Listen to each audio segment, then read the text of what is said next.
9-year-old girl plays house in her basement every day, but it's not a man sitting in front of her. It's the pieces of clothing. She's been held captive by men for 183 days, and the long, depressing life has caused her mental problems. She drew a doorknob on the wall and imagined that she could leave, but the reality is always cruel. The man hand-fed the girl for days in order to make her obey him completely.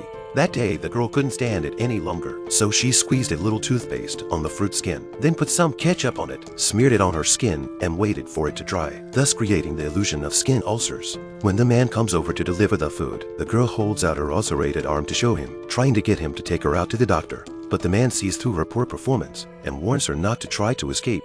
For the rest of the day, the girl did nothing more than pray to the man for food, in order to prevent the girl from having the strength to run away. The man brought her only the smallest amount of food each time. 4 years passed in a flash. Long-term malnutrition also made her from the beginning of the white fat to the present skinny bones. Until this day, the man's mother accidentally found a woman's hair on his body, and she thought he was in love. The man was afraid of his mother to find out, so he shaved all the girl's hair. Seeing the girl like this, the man felt a little guilty, so on Christmas Day specially prepared a gift for the girl, a video camera and a Walkman. Since then, the girl began to gradually accept the man in front of her, and their relationship began to become better and better. But this is just to escape to do the illusion.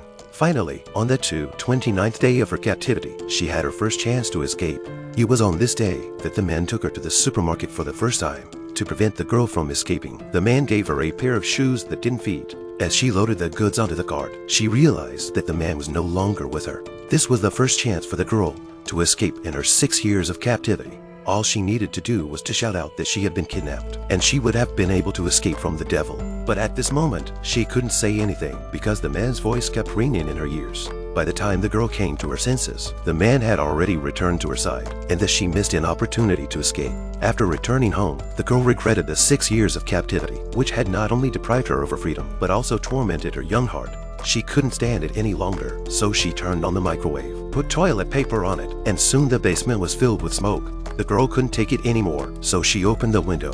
After the smoke cleared, the man returned to the house. As soon as he entered the house, he realized that the unventilated basement had left a lot of smoke smell. The man realized right away that the girl was trying to kill herself, so he grabbed her by the head and beat her up. From then on, the man began to provide her with less food, and the girl began to write down all the crimes the man committed against her. And soon the box of papers filled with the man's crimes was so large that it was almost impossible to keep track of them. Until the day the girl finally got her second chance to escape.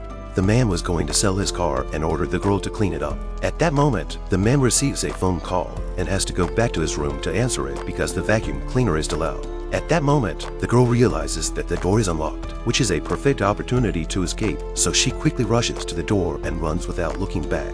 When the man came back to his senses, the girl had already disappeared. By this time, the girl had already fled to the home of a grandmother, who called the police for her. The girl, who disappeared for 3,096 days, was finally reunited with her parents. As for the criminal who imprisoned her, the man did not turn himself in, but ended his life in the middle of the train tracks. This is the end of the movie. We'll see you next time.